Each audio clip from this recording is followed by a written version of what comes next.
Hi, all. Welcome back to Ask Allison. Here's today's question. It's one that evokes some strong opinions. Should I offer online scheduling? Before I answer that, though, I would like to thank Therapy Notes for sponsoring Ask Allison. I've talked about them for years. I know their features by heart, but what truly sets them apart is how genuinely they care about your experience. It's not just about troubleshooting, they actively implement user suggested features like clinical outcome tracking, real time insurance checks, a smooth super bill process, and their AI feature, Therapy Fuel. Everyone at Therapy Notes believes in the product and wants you to love it too. Plus, they're independently owned, which means no venture capital and no pressure to prioritize investors over customers. This independence allows them to keep their prices fair, to focus on innovation, and to prioritize customer experience. With over 100,000 therapists already on board, they've proven you don't have to compromise success for quality.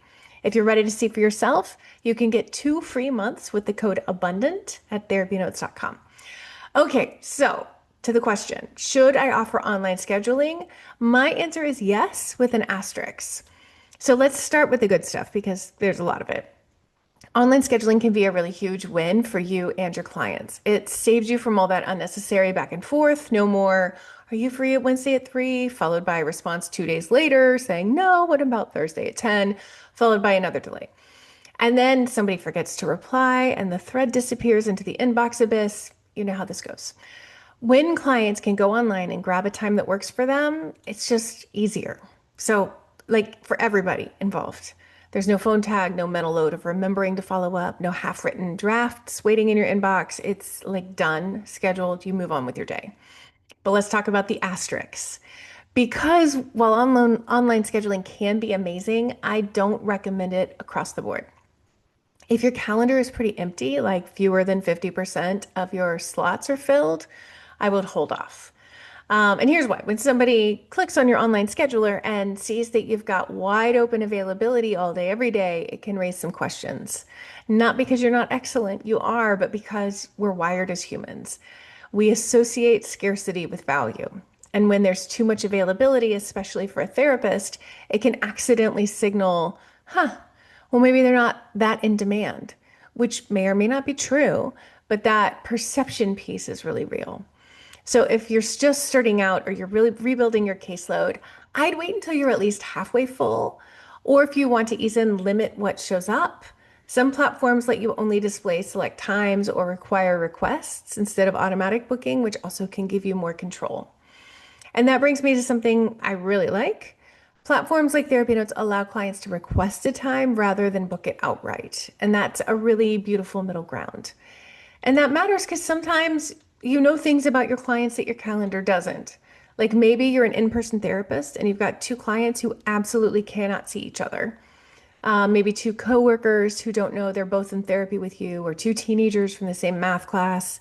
If they bump into each other in the waiting room, things could get awkward fast. Having a say in who goes where in your calendar helps you prevent those moments. So with the request-based scheduling, you still have veto power. Another example, this one's more about you. Let's say you have your two most emotionally draining clients, try to book back to back. If you know that that second session is going to suffer because your brain's toast after the first, you can step in, reschedule, and preserve your energy. You're a human, not a machine, and your calendar could respect that, please, and thank you. Let's talk about new clients. This really depends on if you require consult calls prior to scheduling. We talk a lot in the Abundance Party about getting good fit clients. That fit often just it gets figured out in a quick phone consult or email exchange. It's where you hear the nuance in what they're looking for and you get to ask, is this somebody I can truly help? And if you want to do phone consults for all potential clients, you can have the online scheduler set up exclusively for those. If someone self-schedules the first session without any interaction, you lose the chance to pre-screen. They show up and maybe you realize they need a type of therapy you don't offer. That's okay too. You can refer out after that initial session. You aren't obligated to continue seeing them if it's not in their or your best interest. And that's one reason I call it an initial appointment instead of an intake. I hear from my students that there's a high rate of no-shows for consult calls that are scheduled. In my practice, I encourage potential clients to call or email rather than to schedule a consult. I can usually tell from an email, to be honest with you, or if I answer the phone, I can tell within 5 minutes. So, my recommendation: yes to online scheduling for current clients.